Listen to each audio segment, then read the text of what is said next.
On Wednesday the 5th and Thursday the 7th of November 2024, over 200 Maccabi Tel Aviv supporters, many reportedly with links to the Israeli Defense Forces, the IDF, took to the streets of Amsterdam before and after a Europa League match against Amsterdam's club Ajax. Maccabi Tel Aviv fans were filmed tearing down Palestinian flags and chanting aggressive anti-Arab slogans, including "Let the IDF win to fuck the Arabs" and "There are no schools in Gaza because there are no children left." Football chants have often celebrated violence, but are we entering an era where they exalt genocide? I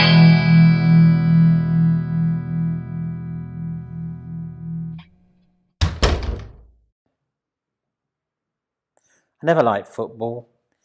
I was always the last to be picked for the obligatory humiliation of school sports, and on the pitch I tried to blend in with the goalposts. We were all a lot thinner back in the 1980s. So I never kicked a ball for fun or bickered over whose was the better team.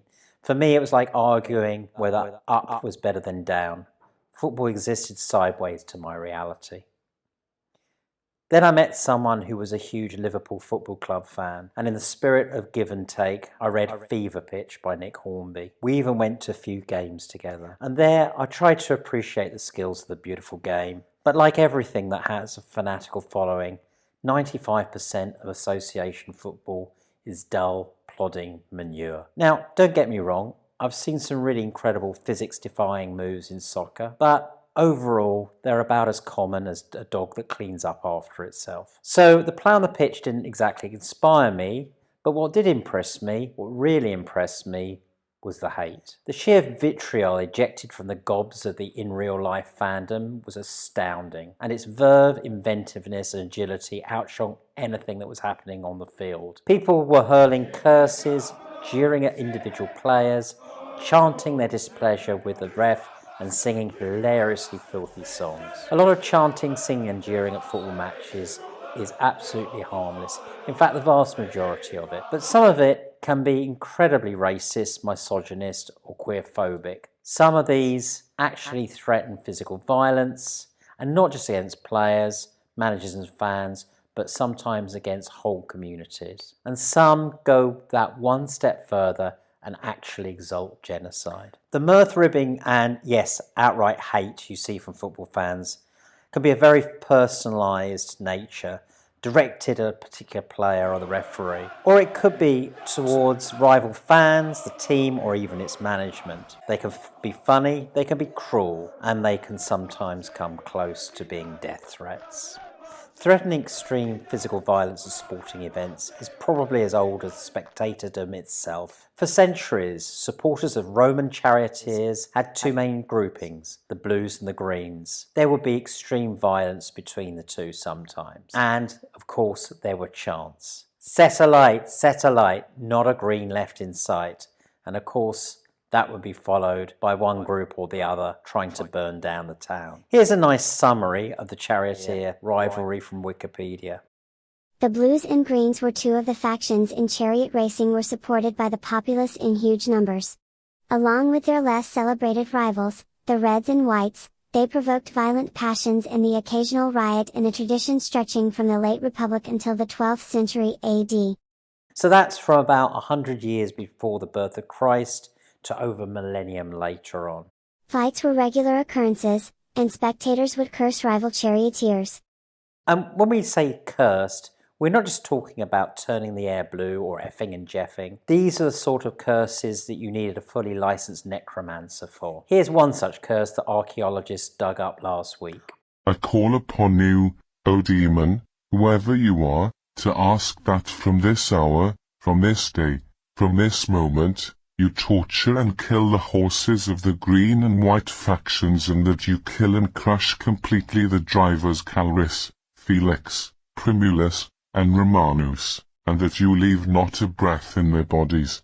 Now, it might not have the wit of modern curses, but I do love the way that the cursor doesn't really care which vengeful entity they want to go into business with, so long as the cursees get theirs. Not so keen on the animal cruelty though. So hatred between your own team and others and their supporters is hardly a new thing.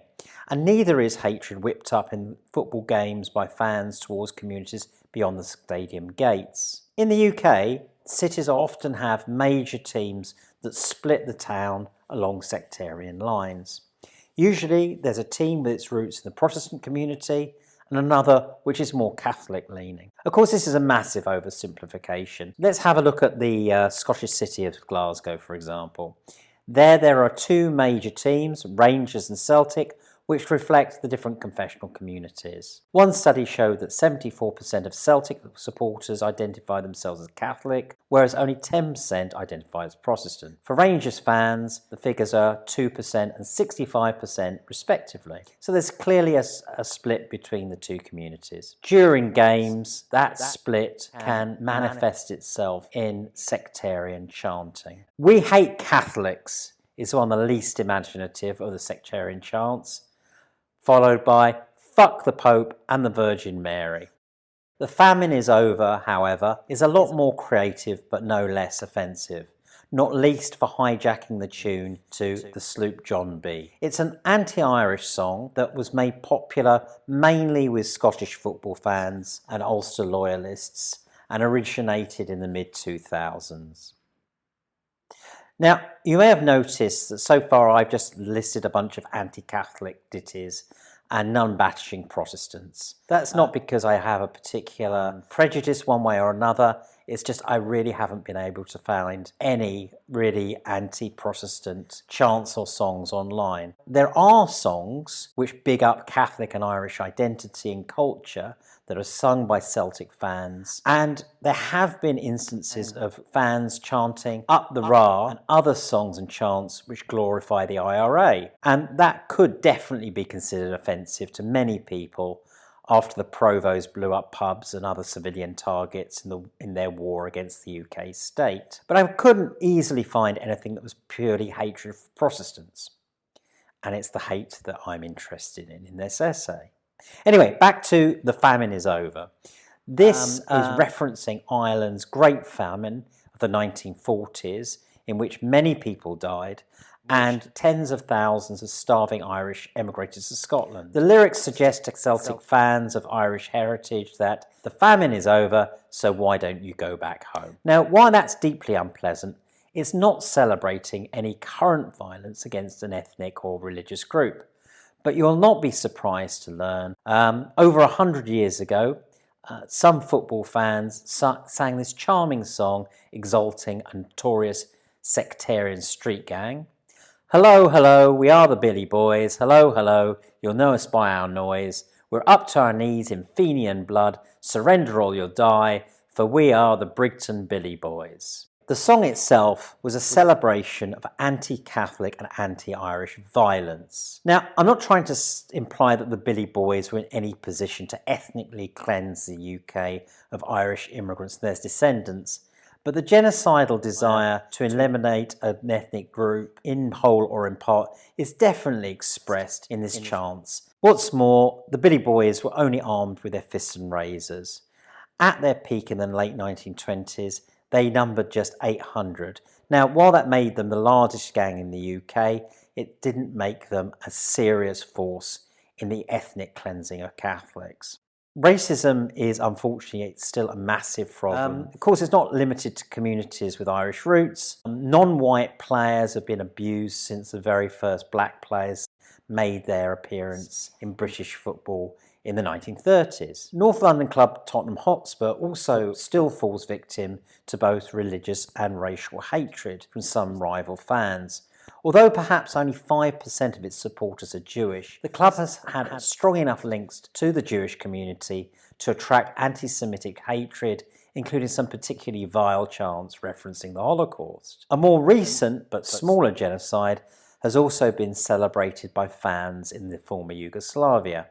On May the 29th, 2023, video footage of a group of Setjeska club fans in Montenegro chanted a nationalist slogan that celebrates the 1995 mass killings by Serbs of Bosniaks in Srebrenica. So those are chants referencing a historical mass killing that's already happened. So we've seen that in Scotland, North London and the Balkans, historical atrocities are celebrated in song by footy fans. But what about celebrating a genocide happening right now? Well, of course, that brings us straight back to the Maccabi Tel Aviv fans chanting "Death to Arabs" in Amsterdam. What I find interesting about the genocidal chants of the Israeli football fans, it's the fact that as members of the IDF, past, present and future, they are actually in a position to take part in that genocide. Of course, despite the fact that a lot of these matches are international, they are the chants that are being sung by fans of local teams. But what if we take this upper scale and we take it to the national level? When national teams meet and clash on the pitch, it's often a good opportunity for the fans to indulge in a bit of nationalism, a little bit of jingoism, and maybe even some racism as well. England fans are well known for chanting 2 World Wars and 1 World Cup when they meet Germany. Given that the Germans have actually won 4 World Cups now, that rings somewhat hollow. As German comedian Henning Weng put it, 4 World Cups and 1 World Pope. But given Germany's involvement in not 1, not 2, but 3 genocides, the first being Namibia, the second the Holocaust, and the third their involvement in Gaza, perhaps they should be singing about their 3 genocides.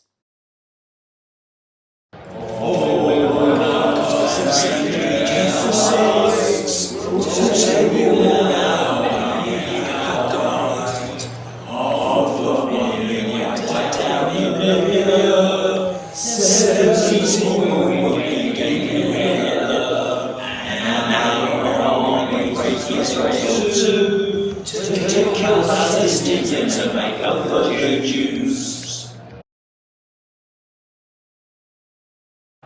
England, land of proud lads. We killed so many and then we lost count. The Irish, the Arabs, Malays and Chinese got royally fucked from the air, land and seas.